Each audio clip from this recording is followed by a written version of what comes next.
सकता है।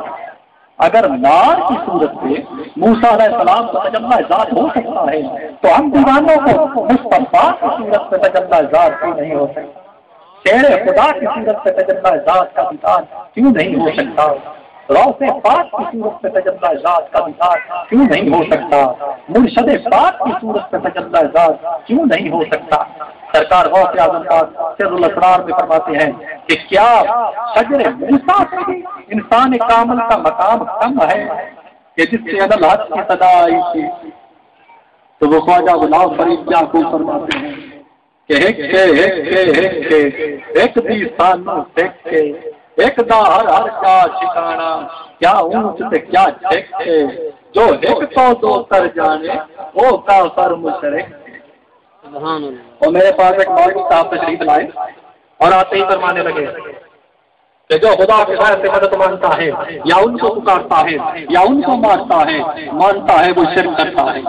मैंने कहा वाकई मौलाना, जो खुदा के गैर को मानता है वो शिर्क करता है, पर मुझे ये तो बता दे कि खुदा के गैर का वजूद भी है या कोई ना?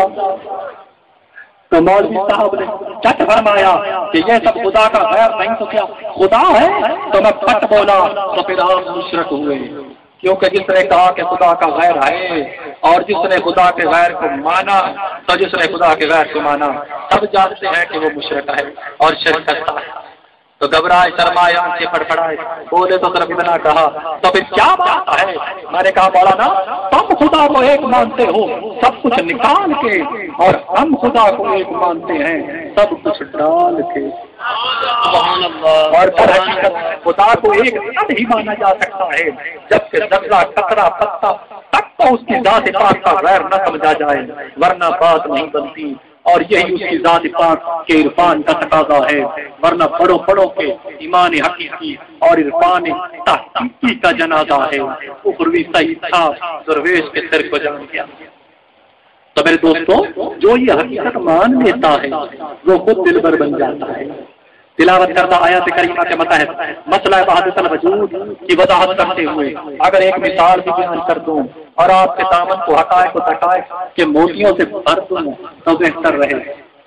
मुशाहिदा करने वाला हक हक रहेगा, तस्लीम करने वाला चुप तो रहेगा, इनकार करके जुदाई के सदमे से न रहेगा। और वो मिसाल है बीज और दरख्त की, के बीज था दरख्त न था पर बीज में सारा दरख्त था। अब जरा गौर कीजिएगा कि जहाँ इशारा नहीं उस वक्त फूल नहीं, पार नहीं और नहीं, यार नहीं, बुलंदी नहीं, पत्ती नहीं, शाख नहीं, टहनी नहीं, वजूद नहीं, सूरत नहीं, पत्ता नहीं, तना नहीं, किसी ने किसी को जना नहीं, जड़ नहीं, समर नहीं, शाम नहीं, सहर नहीं, पहाड़ नहीं, फिजा नहीं, मकी नहीं, मकान नहीं, सूरत नहीं, कुरान नहीं, किसी का नाम और निशान नहीं, तरतीब नहीं, तफसील नहीं, तफसील नहीं।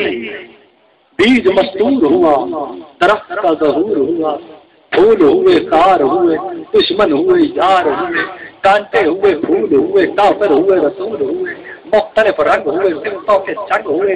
यानी एक अनार का बीज है, वो जमीन में बोया, कबल ज़हूर दरख्त बीज में था, बाद ज़हूर बीज दरख्त में है, और बिला पर चोटी पर अनार में मुतअद्दिद दानों में पुकार पुकार के कह रहा है कि मैं वही बीज हूँ जो इस दरख्त का अव्वल था, मैं ही दरख्त का आखिर हूँ, मैं ही दरख्त का जाहिर हूँ, मैं ही दरख्त का बातन हूँ।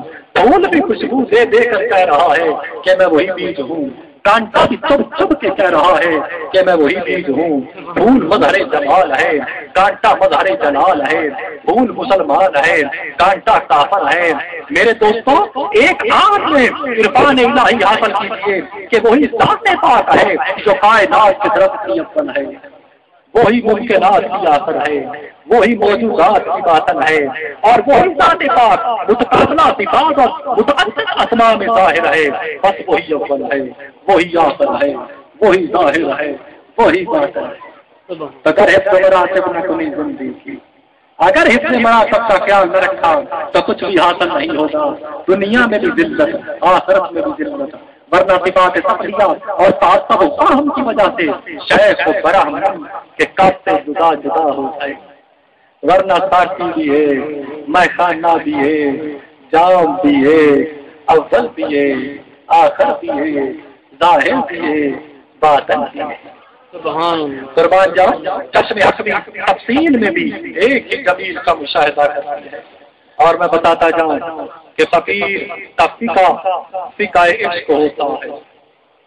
سلطان باہو فرماتے ہیں نہ میں سنی نہ میں شیعہ، میرا دعا کا دل کڑیا، اور ہم اس لیے امام اعظم ابو حنیفہ کی پیروی کرتے ہیں، اور اہل سنت و جماعت ہیں کہ امام اعظم ابو حنیفہ امام جعفر صادق کا غلام ہے، ورنہ نہ میں سنی نہ میں شیعہ، میرا دعا کا دل کرے۔ وہ کسی نے کیا خوب کہا، نہ محراب حرم سمجھے نہ جانے پاک بتخانہ، جہاں دیکھی تجزا ہو گیا قربان پروان۔